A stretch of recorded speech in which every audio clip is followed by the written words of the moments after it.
ନମସ୍କାର। ମୁଁ ଚାରୁବାଳା ତ୍ରିପାଠୀ।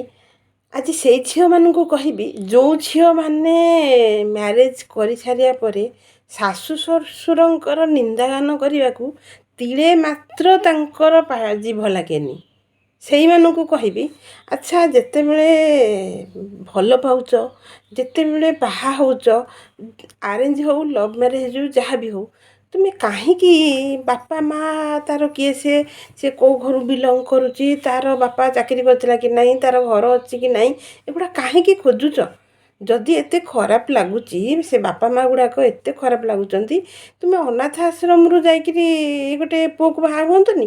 ବହୁତ ଭଲ ହୁଅନ୍ତାନି? ଆଟଲିଷ୍ଟ ଅନାଥ ଆଶ୍ରମର ସେ ପିଲାଟି ଭାବନ୍ତା ମୋତେ କେହି ଗୋଟେ ଇମ୍ପୋର୍ଟାନ୍ସ ଦେଉଛି। ଆଉ ତୁମେ ବି ମାଇଣ୍ଡ ସେଟଅପ୍ କରିକି ଯାଆନ୍ତ ଯେ ଯେଉଁ ଲୋକ ଗୁଡ଼ାକ ମୋତେ ଏତେ ଖରାପ ଲାଗୁଛନ୍ତି ସେଗୁଡ଼ା ନାହାନ୍ତି ମୋ ପାଖରେ। ତୁମକୁ ଟିକେ ବି ଖରାପ ଲାଗୁନି ଯେତେବେଳେ ବାହା ହେଉଛ ସେତେବେଳେ ସେ କାର୍ଡ଼ରେ ବି ଛପା ହେଉଛି ସିଏ ୟାର ପୁଅ ବୋଲି? କାହିଁକି? ସେ ପରିଚୟଟା ତୁମର ଦରକାର ହେଉଛି ନା ନିହାତି? ତୁମେ ଖୋଜୁଛ ନା ତା'ର କେତେ ପ୍ରପର୍ଟି ଅଛି, ତା ବାପା ଚାକିରି କରିଥିଲା କି ନାହିଁ, ସେ ପେନ୍ସନ୍ ପାଉଛନ୍ତି ନାହିଁ, ତାଙ୍କର ଘର ଅଛି କି ନାହିଁ, ଡଟ୍ ଡଟ୍ ଡଟ୍ ସବୁ ଖୋଜୁଛ। ଯଦି ଖୋଜୁଛ ସେଇଟା ନିହାତି ଦରକାର ହେଉଛି। ମୁଁ ମାନୁଛି ନିଶ୍ଚିନ୍ତ ଜେନେରେସନ୍ ଗ୍ୟାପ୍ ରହୁଛି। ଆଉ ବାପା ମାଆମାନଙ୍କର ଚିନ୍ତାଧାରା ଆଉ ଆମ ଚିନ୍ତାଧାରା ଛାଡ଼ିବ, ଯେଉଁଟାକି ଗୋଟେ ଶାଶୁ ବୋହୂ କି ଶ୍ୱଶୁର ଏମାନଙ୍କର ମାନେ ଚିନ୍ତାଧାରାରେ ଏପଟ ସେପଟ ଘଟିବ ଆଉ ମତାନ୍ତର ହେବ। ତା ମାନେ କ'ଣ ଆମେ ସେମାନଙ୍କୁ ଏତେ ତଳେ ପକାଇବା? ଏଇଟା କେତେ ଦୂର ଯୁକ୍ତିଯୁକ୍ତ? ଆଚ୍ଛା, ଆମ ବାପା ମାଆ ଯେଉଁ ଜନ୍ମ କରିବା ବାପା ମାଆ ଯଦି ଏମିତି କରନ୍ତି, ଆମେ କ'ଣ ତାଙ୍କୁ ଏତେ ନିନ୍ଦା କରନ୍ତେ? ଟିକେ ଭାବୁନାହାନ୍ତି। ବାହାଘର ପୂର୍ବରୁ ତ ସେ ଆଇଡେଣ୍ଟିଫିକେସନ୍ଟା ବହୁତ ଆପଣଙ୍କର ଦରକାର ହେଉଥିଲା ନା? କାହିଁ ଯଦି ଖରାପ ଲାଗୁଛି ଟିକେ ଚୁପ୍ ରହିଗଲେ ହେବନି?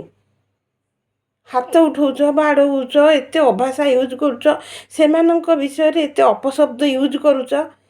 ଏସବୁ ଜିନିଷ କରିବା ପୂର୍ବରୁ ଭାବୁନ ଯେଉଁ ଶଙ୍ଖା ସିନ୍ଦୁର ପାଇଛ ସେଇ ଯେଉଁ ଲୋକଟା ପାଇଁ, ସେ ଲୋକଟା ସେଠୁ ବିଲଙ୍ଗ କରୁଛି।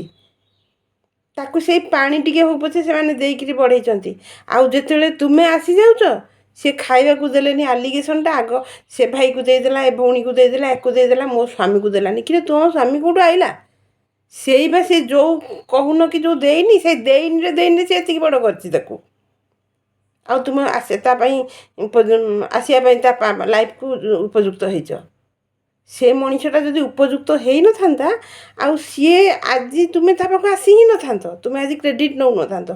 ଯେଉଁ ଝିଅମାନେ ସ୍ୱାମୀକୁ ନେଇ ଗର୍ବର ସହିତ ବଞ୍ଚୁଛ, ସ୍ୱାମୀକୁ ନେଇ ଶଙ୍ଖା ସିନ୍ଦୁର ନେଇ ଗର୍ବ ଅନୁଭବ କରୁଛ, ମୁଁ ସେଇମାନଙ୍କୁ କହୁଛି ଗର୍ବ ଅନୁଭବ କରିବା ପୂର୍ବରୁ ନିଜ ବିବେକକୁ କୁହ ଥରେ ଯେ ଯାହାକୁ ଗର୍ବ କରୁଛ ସେଇଟା ବିଲଙ୍ଗ କରୁଛି ସେଇମାନଙ୍କ ପାଖରୁ।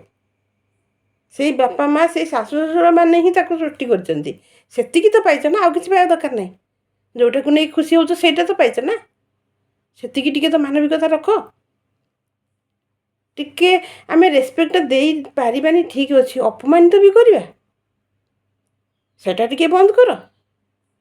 ନିଜର ପାରିଲାପଣିଆ ଦେଖାଉଛ ବହୁତ କିଛି କହିକିରି, ମାନେ ତୁମର ତାଙ୍କୁ ନିନ୍ଦା କରିବା ବେଳେ ମାନେ ଜମା ବି ପାଟି ଲାଗୁନି। ଆଜିକାଲିକା ଆଧୁନିକ ସମାଜରେ ଇଏ ଗୋଟେ ପରମ୍ପରା ହେଇଗଲାଣି। ଏ ପରମ୍ପରାଟାକୁ ଆଟଲିଷ୍ଟ ଟିକେ ଶିକ୍ଷିତ ହିସାବରେ ନିଜକୁ କଣ୍ଟ୍ରୋଲ୍ କର। ରହୁଛି, ନମସ୍କାର।